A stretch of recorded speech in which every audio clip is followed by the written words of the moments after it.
Hello guys, welcome back to Sapex education. This is Nilok Gajjar. आज की video का हमारा टॉपिक है वो है गॉस लॉ, इलेक्ट्रोस्टैटिक का बहुत ही इंपॉर्टेंट लॉ, गॉस लॉ या तो गॉस थियरम। आज हम सीखने जा रहे हैं।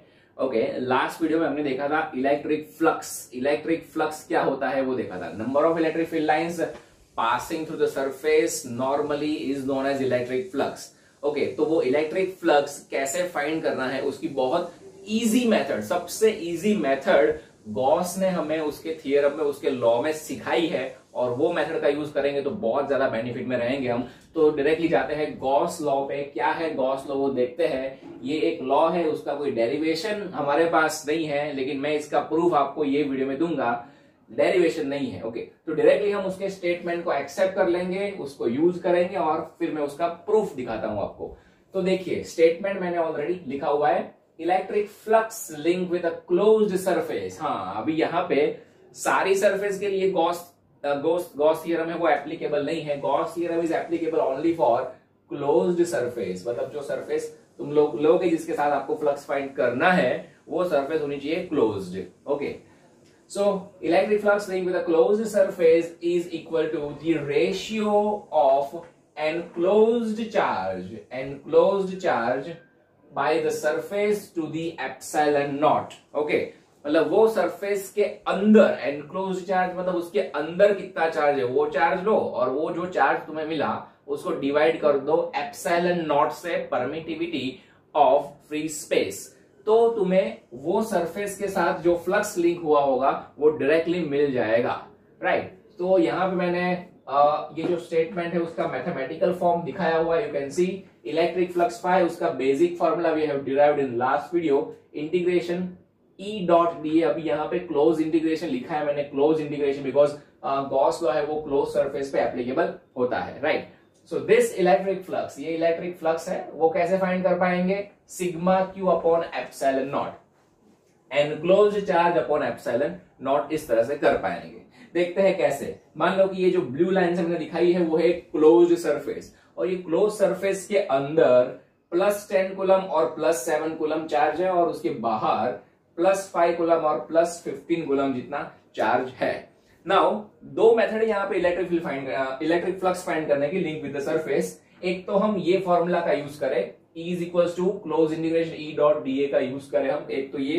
तो उसके लिए हमें क्या करना पड़ेगा कि ये पॉजिटिव 5 कूलम चार्ज, उसमें से इलेक्ट्रिक फील्ड लाइंस निकलेगी, इसके साथ कुछ लिंक होगी, इसमें से निकलेगी, इसमें से अंदर आएगी, इसमें से निकलेगी। तो ये सारी इलेक्ट्रिक फील्ड लाइंस, मतलब चारों इलेक्ट्रिक चार्जेस का इलेक्ट्रिक फील्ड लो और वो सबको मिलाओ, इसके छोटे छोटे पोर्शंस लो, फिर इंटीग्रेशन करो। बहुत ज्यादा हेक्टिक काम हो जाएगा ये। उससे बहुत अच्छा गॉस ने क्या बोला कि क्या करना है, हमें सिर्फ एनक्लोज्ड चार्ज फाइंड कर लो तो फ्लक्स मिल जाएगा। सो भाई flux phi is equal to, चलो भाई ये रही क्लोज सरफेस, उसके अंदर कितना चार्ज है, सिग्मा क्यू करना है, मतलब चार्जेस का एल्जेब्रिक एडिशन करना है, चार्ज इज एडिटिव। तो +10 -7, ओके, टोटल कितना हो जाएगा, +3 कूलम जितना चार्ज हो जाएगा। और उसको किससे डिवाइड कर देना है, एप्सिलॉन नॉट से। एप्सिलॉन नॉट मतलब 8.85 × 10⁻⁻12। सो ऐसा करोगे तो आपको ये फ्लक्स मिल जाएगा। ओके, सो यू कैन सी कितना इजी है गॉस लॉ से फ्लक्स फाइंड करना। अगर ये मेथड से फ्लक्स फाइंड करने जाते तो आपको इंटीग्रेशन तो पता ही है, बहुत खतरनाक काम हो जाता हमारे लिए, लेकिन बहुत इजी काम कर दिया है गॉस ने ये थियरम हमें देके। Right, so this is Gauss theorem. अच्छा, अभी कुछ और बातें गॉस थियरम की। ये जो फॉर्मूला है, ये फॉर्मूला उसमें ये जो इलेक्ट्रिक फील्ड आ रहा है, राइट, ये इलेक्ट्रिक फील्ड जैसा मैंने आपको बताया कि ये electric field is due to all charges. Fine, अगर तुम वो फॉर्मूला यूज करते इंटीग्रेशन ई डॉट डी का, तो उसमें जो इलेक्ट्रिक फील्ड तुम्हें लेना पड़ता वो सारे चार्जेस का लेना पड़ता। मतलब ये जो भी चार्ज दिख रहे हैं वो सबका इलेक्ट्रिक फील्ड कंबाइन करके लेना पड़ता। लेकिन यहाँ पे जो एनक्लोज्ड चार्ज है, वो चार्ज जो सिग्मा क्यू लिखा है मैंने, वो इज ओनली, वो कौन से होंगे, ओनली एनक्लोज्ड चार्जेस होंगे। मतलब जो चार्ज सरफेस के अंदर एनक्लोज हुए हैं वही यहाँ पे लेने हैं। ये दोनों का तो कहीं पे बात भी नहीं आई गॉस थ्योरम में, राइट। तो जो अंदर के चार्ज वही लेने हैं, लेकिन अगर इलेक्ट्रिक फील्ड से फाइंड करो तो वो सबका लेना पड़ेगा हमें। राइट। ये एक पॉइंट है गॉस थ्योरम का। गॉस थ्योरम का दूसरा पॉइंट, सपोज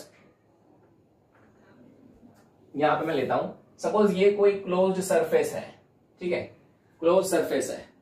अभी मैंने यहां पे कोई चार्ज रखा हुआ है, मान लो कि +10 कूलम का, as for example, right. So according to Gauss theorem, flux link with the surface enclosed charge upon epsilon naught. So flux link with the surface is equal to 0 because sigma q 0 है ना, surface close है, उसके अंदर कोई charge नहीं है, right.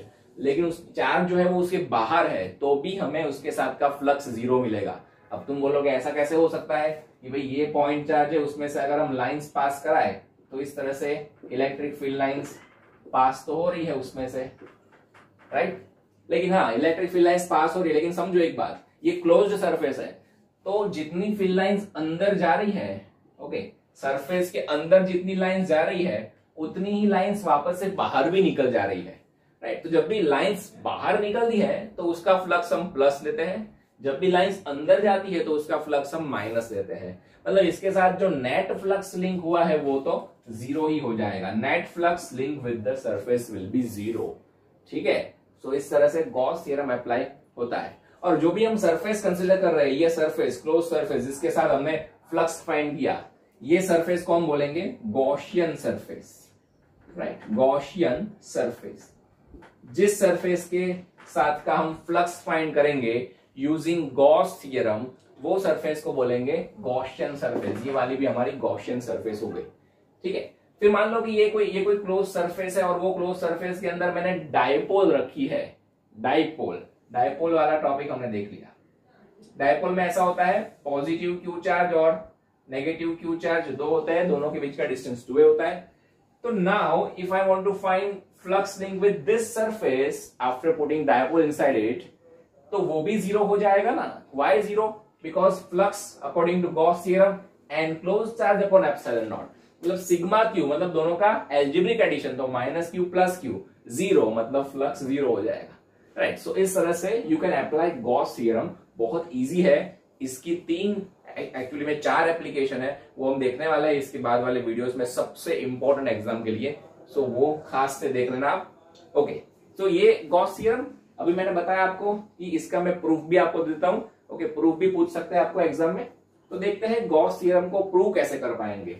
कोई derivation नहीं है इसका, जस्ट प्रूफ है, ठीक है। चलो, सो प्रूफ देख लेते हैं गॉस थ्योरम का।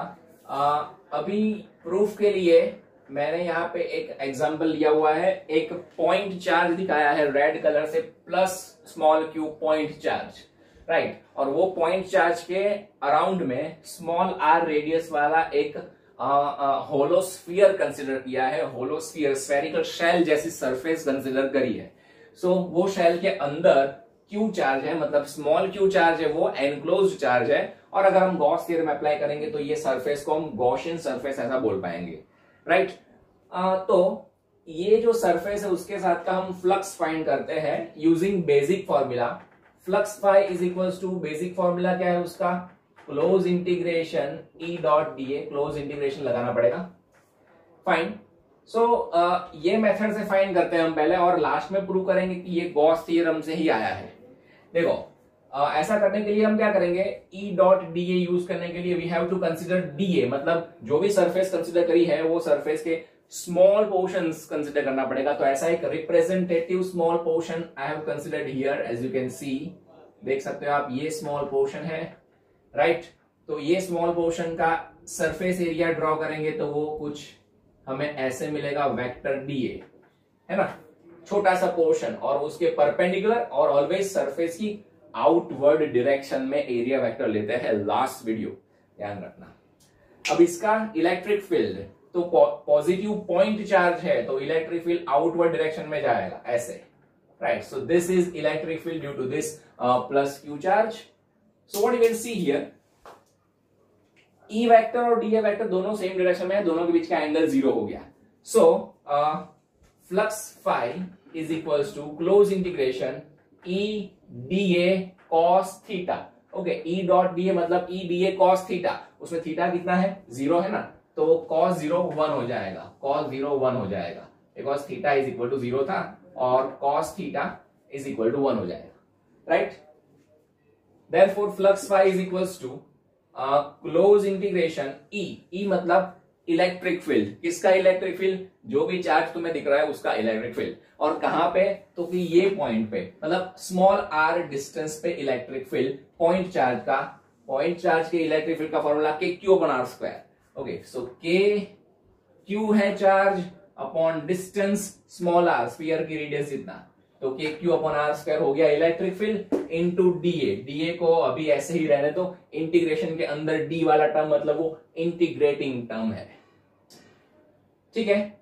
सो therefore flux phi is equals to, अब इसमें से जो कांस्टेंट है उसको बाहर निकालो, के कांस्टेंट है बाहर ले लो, स्मॉल क्यू चार्ज भी कांस्टेंट ही रहेगा, ओके, और ये आर स्क्वायर मतलब रेडियस भी कांस्टेंट ही रहेगी। हम करने क्या वाले हैं बाय द वे, ऐसे स्मॉल पोर्शंस लेते जाएंगे, लेकिन स्फीयर है ना, तो आर डिस्टेंस पे ही ऐसे पोर्शंस भी लेंगे, मतलब रेडियस भी उसकी सेम ही रहेगी, रेडियस में कोई चेंज थोड़ी आने वाला है, into close integration DA. Okay, so therefore flux phi is equals to, अब ये के है उसको हम 1/4 पाई एप्सिलॉन नॉट लिख सकते हैं, K is equals to 1/4 pi epsilon not into q by r square, and now what is this close integration dA। dA क्या है, ये स्फीयर का स्मॉल पोर्शन का एरिया, और इंटीग्रेशन मतलब ऐसे स्मॉल पोर्शंस के एरियास लेंगे और उसका एडिशन करेंगे, सो हमें क्या मिलेगा, पूरे स्फीयर का टोटल एरिया मिल जाएगा बस। तो integration dA is nothing but 4 pi r square, surface area of the sphere. So यहां से 4 pi cancel, r square cancel, ultimately हमें मिला flux phi is equals to q divided by नीचे epsilon naught. Okay, अब देखो flux phi is equals to q, क्या है Q, जो हमने सरफेस कंसीडर करी है स्फीयर उसके अंदर का चार्ज है, मतलब एनक्लोज्ड चार्ज है, तो phi is equals to enclosed charge है Q, और उसके नीचे क्या मिला हमें, permittivity of vacuum epsilon not. So this is nothing but Gauss law. Okay, तो हमने ये मेथड से फाइंड किया, वो क्या बता रहा है कि अल्टीमेटली तो ये वाली मेथड से भी हम कर ही सकते हैं, गॉस थ्योरम से कर ही सकते हैं, राइट। सो ये है गॉस थ्योरम का प्रूफ और गॉस थ्योरम। इसमें आपको कोई डाउट हो तो कमेंट कर देना, या तो पूछ लेना पर्सनली मैसेज करके। ओके, आगे की वीडियोस में हम देखने वाले हैं गॉस थ्योरम की कुछ क्वेश्चंस देखेंगे पहले, और उसके बाद उसकी एप्लीकेशंस जो बहुत ज्यादा इंपॉर्टेंट है, तो देखना नहीं भूलना और शेयर भी कर देना वीडियो को। Thank you very much.